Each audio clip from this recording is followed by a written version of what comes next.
शांताकारं भुजंगशयनं पद्मनाभं सुरेशं विश्वाधारं गगनसदृशं मेघवर्णं शुभांगं लक्ष्मीकान्तं कमलनयनं योगिभिर्ध्यानगम्यं वंदे विष्णु भवभयहरं सर्वलोकैकनाथं। मंगलम भगवान विष्णु मंगलम गरुड़ध्वज मंगलम पुंडरीकाक्ष मंगलाय तनोहरि।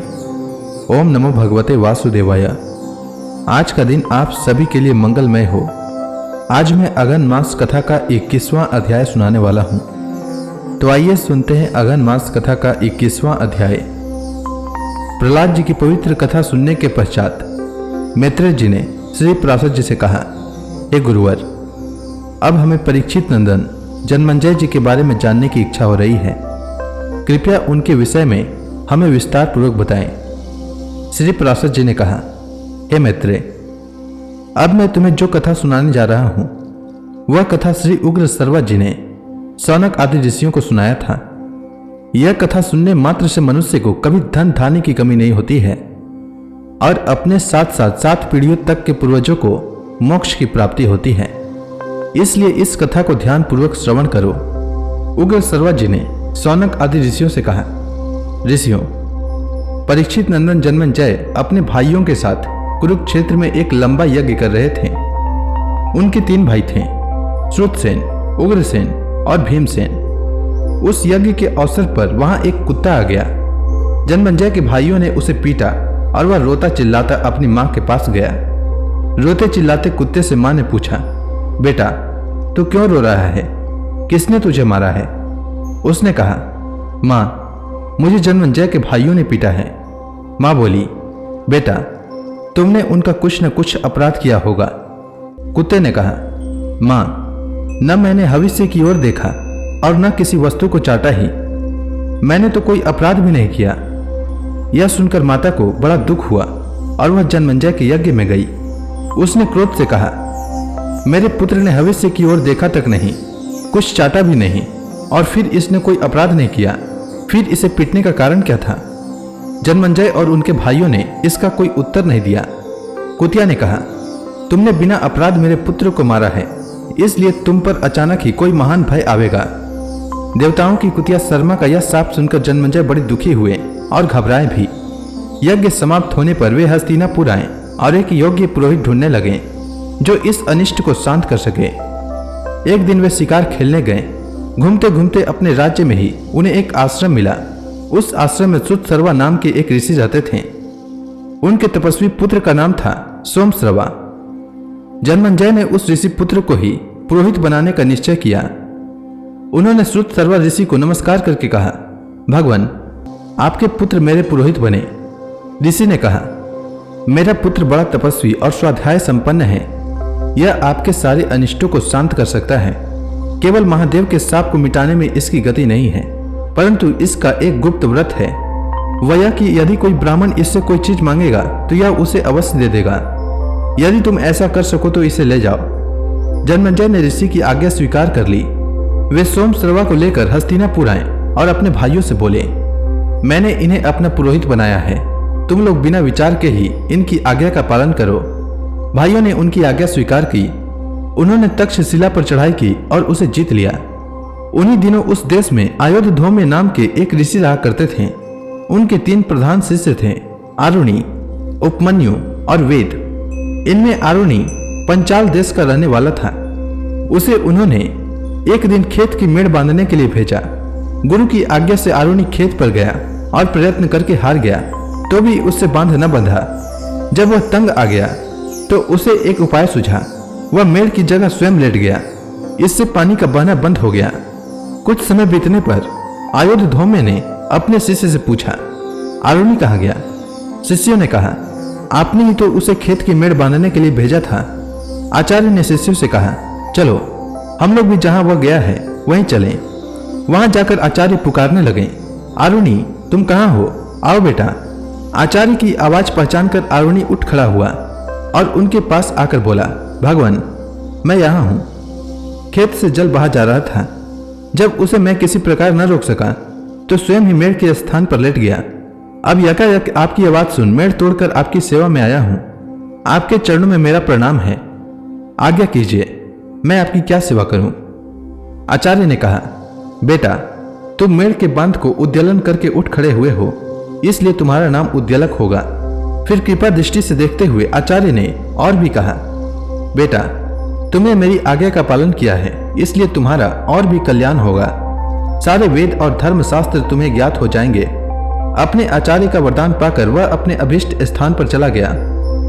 आयुर्धौम्य के दूसरे शिष्य का नाम था उपमन्यु। आचार्य ने उसे यह कहकर भेजा कि बेटा, तुम गौ की रक्षा करो।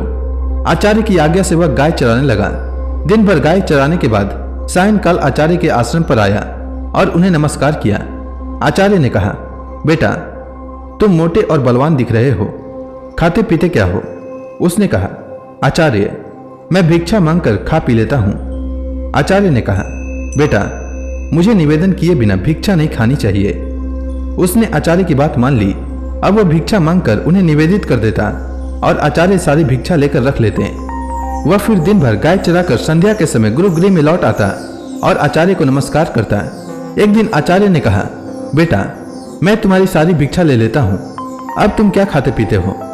उपमन्यु ने कहा, भगवान, मैं पहली भिक्षा आपको निवेदित करके फिर दूसरी मांग कर खा पी लेता हूं। आचार्य ने कहा, ऐसा करना गुरु के समीप रहने वाले ब्रह्मचारी के लिए अनुचित है। तुम दूसरे भिक्षार्थियों की जीविका में अड़चन डालते हो और इससे तुम्हारा लोभ भी सिद्ध होता है। उपमन्यु ने आचार्य की आज्ञा स्वीकार कर ली और वह फिर गाय चराने चला गया। संध्या समय वह पुनः गुरु जी के पास आया और उनके चरणों में नमस्कार किया। आचार्य ने कहा, बेटा उपमन्यु, मैं तुम्हारी सारी भिक्षा ले लेता हूं, दूसरी बार तुम मांगते नहीं, फिर भी तुम खूब हट्टे कट्टे हो, अब क्या खाते पीते हो? उपमन्यु ने कहा, भगवान, मैं इन गौओं के दूध से अपना जीवन निर्वाह कर लेता हूं।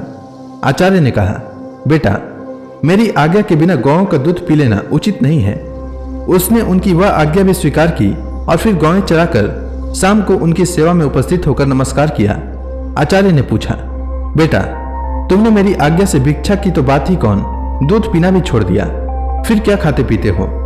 उपमन्यु ने कहा, भगवान, ये बछड़े अपनी मां के थन से दूध पीते समय जो फेन उगल देते हैं, वही मैं पी लेता हूं। आचार्य ने कहा, राम राम, ये दयालु बछड़े तुम पर कृपा करके बहुत से फेन उगल देते होंगे, इस प्रकार तो तुम इनकी जीविका में अड़चन डालते हो, तुम्हें वह भी नहीं पीना चाहिए। उसने आचार्य की आज्ञा सिरोधार्य की।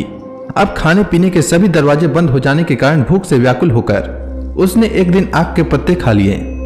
उन खारे तीते कड़वे रूखे और पचने पर तीक्ष्ण रस पैदा करने वाले पत्तों को खाकर वह अपनी आंखों की ज्योति खो बैठा। अंधा होकर वन में भटकता रहा और एक कुएं में गिर पड़ा। सूर्यास्त हो गया, परंतु उपमन्यु आचार्य के आश्रम पर नहीं आया। आचार्य ने शिष्यों से पूछा, उपमन्यु कहाँ है? अभी तक नहीं आया। शिष्यों ने कहा, भगवान, वह तो गाय चराने गया है। आचार्य ने कहा, मैं उपमन्यु के खाने पीने के सभी दरवाजे बंद कर दिए हैं, इससे उसे क्रोध आ गया होगा, तभी तो अब तक नहीं लौटा, चलो उसे ढूंढे। आचार्य शिष्यों के साथ वन में गए और जोर से पुकारा, उपमन्यु, तुम कहाँ हो? आओ बेटा। आचार्य की आवाज पहचान कर वह जोर से बोला, मैं इस कुएं में गिर पड़ा हूं। आचार्य ने पूछा कि तुम कुएं में कैसे गिरे? उसने कहा, आग के पत्ते खाकर मैं अंधा हो गया और इस कुएं में गिर पड़ा।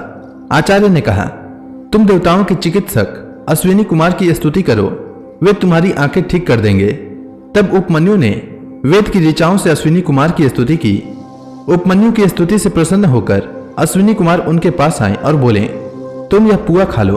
उपमन्यु ने कहा, देववर, आपका कहना ठीक है, परंतु आचार्य को निवेदन किए बिना मैं आपकी आज्ञा का पालन नहीं कर सकता। अश्विनी कुमारों ने कहा, पहले तुम्हारे आचार्य ने भी हमारी स्तुति की थी और हमने उन्हें पुआ दिया था। उन्होंने तो उसे अपने गुरु को निवेदन किए बिना ही खा लिया था, सो जैसा उपाध्याय ने किया वैसा ही तुम भी करो। उपमन्यु ने कहा, मैं आप लोगों से हाथ जोड़कर विनती करता हूं, आचार्य को निवेदन किए बिना मैं पुआ नहीं खा सकता। अश्विनी कुमारों ने कहा, हम तुम पर तुम्हारी इस गुरु भक्ति से प्रसन्न हैं। तुम्हारे दांत सोने के हो जाएंगे, तुम्हारी आंखें ठीक हो जाएंगी और तुम्हारा सब प्रकार कल्याण होगा। अश्विनी कुमारों की आज्ञा के अनुसार उपमन्यु आचार्य के पास आया और सब घटना सुनाई। आचार्य ने प्रसन्न होकर कहा, अश्विनी कुमार के कथनानुसार तुम्हारा कल्याण होगा और सारे वेद और सारे धर्मशास्त्र तुम्हारी बुद्धि में अपने आप ही स्फूर्ति हो जाएंगे। आयुर्धौम्य का तीसरा शिष्य था वेद। आचार्य ने उससे कहा, बेटा, तुम कुछ दिनों तक मेरे घर रहो, सेवा करो, तुम्हारा कल्याण होगा। उसने बहुत दिनों तक वहां रहकर गुरु सेवा की। आचार्य प्रतिदिन उस पर बैल की तरह भार लाद देते और वह गर्मी सर्दी भूख प्यासा दुख सहकर उनकी सेवा करता, कभी उनकी आज्ञा के विपरीत न चलता। बहुत दिनों में आचार्य प्रसन्न हुए और उन्होंने उसके कल्याण और सर्वज्ञता का वर दिया। ब्रह्मचर्य आश्रम से लौटकर वह गृहस्थ आश्रम में आया। वेद के भी 3 शिष्य थे, परंतु वे उन्हें कभी किसी काम या गुरु सेवा का आदेश नहीं करते थे। वे गुरु गृह के दुखों को जानते थे और शिष्यों को दुख देना नहीं चाहते थे। एक बार राजा जन्मेजय और पौष्य ने आचार्य वेद को पुरोहित के रूप में वर्ण किया। वेद कभी पुरोहित के काम से बाहर जाते तो घर की देखरेख के लिए अपने शिष्य उतंग को नियुक्त कर जाते थे। एक बार आचार्य वेद ने बाहर से लौटकर अपने शिष्य उतंग के सदाचार पालन की बड़ी प्रशंसा की। उन्होंने कहा, बेटा, तुमने धर्म पर दृढ़ रहकर मेरी बड़ी सेवा की है। मैं तुम पर प्रसन्न हूँ, तुम्हारी सारी कामनाएं पूर्ण होंगी। अब जाओ। उतंक ने प्रार्थना की, आचार्य, मैं आपको कौन सी प्रिय वस्तु भेंट में दूं? आचार्य ने पहले तो अस्वीकार किया, पीछे कहा कि अपनी गुरु माता से पूछ लो।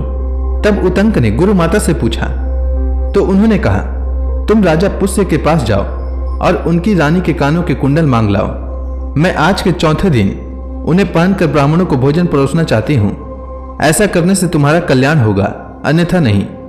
उतंक ने राजा पौष्य के पास जाकर उन्हें आशीर्वाद दिया और कहा कि मैं आपके पास कुछ मांगने के लिए आया हूँ। पौष्य ने उतंक का अभिप्राय जानकर उसे अंतःपुर में रानी के पास भेज दिया और उसने उतंक को सत्पात्र समझकर अपने कुंडल दे दिए। साथ ही यह कहकर सावधान भी कर दिया कि नागराज तक्षक एक कुंडल चाहता है, कहीं तुम्हारी असावधानी का लाभ उठाकर वह ले न जाए। मार्ग में चलते समय उतंक ने देखा कि उसके पीछे पीछे एक नग्न सपनक चल रहा है, कभी प्रकट होता है और कभी छिप जाता है।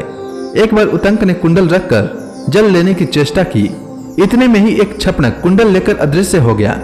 नागराज तक्षक ही उस वेश में आया था। उतंक ने इंद्र के वज्र की सहायता से नागलोक तक उसका पीछा किया। अंत में भयभीत होकर तक्षक ने उसे कुंडल दे दिया। उतंक ठीक समय पर अपने गुरु माता के पास पहुंचा और उन्हें कुंडल देकर आशीर्वाद प्राप्त किया। अब आचार्य से आज्ञा प्राप्त कर उतंक हस्तिनापुर आया। वह तक्षक पर अत्यंत क्रोधित था और उससे बदला लेना चाहता था। उस समय तक हस्तिनापुर के सम्राट जन्मेजय तक्षशिला पर विजय प्राप्त करके लौट चुके थे। उतंक ने कहा, राजन, तक्षक ने आपके पिता को डसा है, आप उससे बदला लेने के लिए यज्ञ कीजिए। काश्यप आपके पिता की रक्षा करने के लिए आ रहे थे, परंतु उन्हें उसने लौटा दिया। अब आप सर्प सत्र कीजिए और उसकी प्रज्वलित अग्नि में उस पापी को जलाकर भस्म कर डालिए। उस दुरात्मा ने मेरा भी कम अनिष्ट नहीं किया है। आप सर्प सत्र करेंगे तो आपके पिता की मृत्यु का बदला चुकेगा और मुझे भी प्रसन्नता होगी।